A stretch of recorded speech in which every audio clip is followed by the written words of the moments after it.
ब्राह्मण के दो बैल, चोर और राक्षस की कहानी।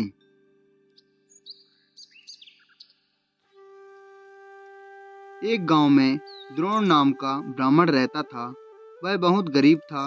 न उसके पास पहनने के लिए अच्छे कपड़े थे और ना ही कुछ खाने को था। ब्राह्मण जैसे तैसे भिक्षा मांगकर अपना गुजारा कर रहा था। उसकी गरीबी को देखकर एक यजमान को उस पर दया आ गई। उसने द्रोण को बैलों का एक जोड़ा दान में दे दिया।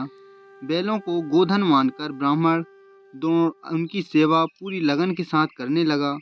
उसे बैलों से इतना प्रेम था कि वो खुद कम खाता था लेकिन बैलों को भरपेट खिलाता था। ब्राह्मण की सेवा पाने के बाद दोनों बैल तंदुरुस्त हो गए। एक दिन हट्टे कट्टे बैलों पर चोर की नज़र पड़ गई। बैलों को देखते ही चोर ने मन ही मन बैलों को चुराने की योजना बना ली। योजना बनाने के बाद रात होते ही चोर ब्राह्मण के घर बैल चुराने के इरादे से निकल गया। कुछ दूर चलते ही चोर का सामना एक भयानक राक्षस से हुआ। राक्षस ने चोर से पूछा, तुम इतनी रात को कहाँ जा रहे हो? चोर ने कहा, मैं ब्राह्मण के बैल चोरी करने जा रहा हूँ। चोर की बात सुनकर राक्षस बोला, चलो मैं भी तुम्हारे साथ चलता हूँ। मैं कई दिनों से भूखा हूँ। मैं उस ब्राह्मण को खाकर अपनी भूख शांत करूँगा और तुम उसके बैल ले जाना। चोर के मन में हुआ कि रास्ते के लिए एक साथी भी हो जाएगा तो इसे साथ ले जाने में कोई बुराई नहीं है। यह सोचकर चोर अपने साथ राक्षस को साथ लेकर ब्राह्मण के घर पहुंचा। ब्राह्मण के घर पहुंचकर राक्षस बोला, पहले मैं ब्राह्मण को खा लेता हूँ, उसके बाद तुम बैल चुरा लेना।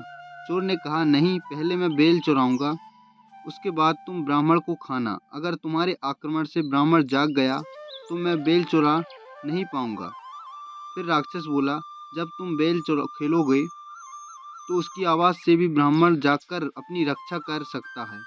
मैं इस चक्कर में भूखा रह जाऊंगा। राक्षस और चोर दोनों इसी तरह बहस करते रहे। एक दूसरे की बात मानने को उनमें से कोई तैयार नहीं था।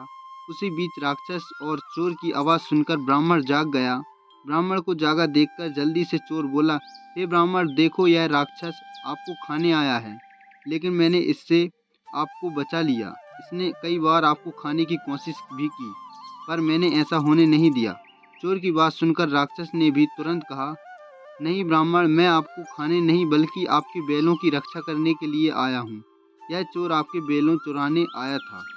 दोनों की बात सुनकर ब्राह्मण को शक हुआ। खतरे को भांपते हुए ब्राह्मण ने फटाफट डंडा उठाया और दोनों को भगा दिया।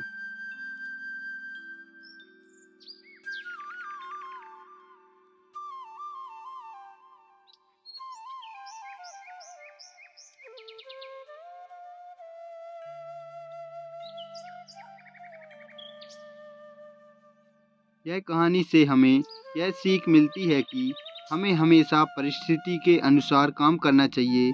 जैसे इस कहानी में ब्राह्मण ने किया, उसे चोर व राक्षस की बात सुनने के बाद अपनी आत्मरक्षा के लिए डंडा उठा लिया, जो उस परिस्थिति के लिए बिल्कुल सही था।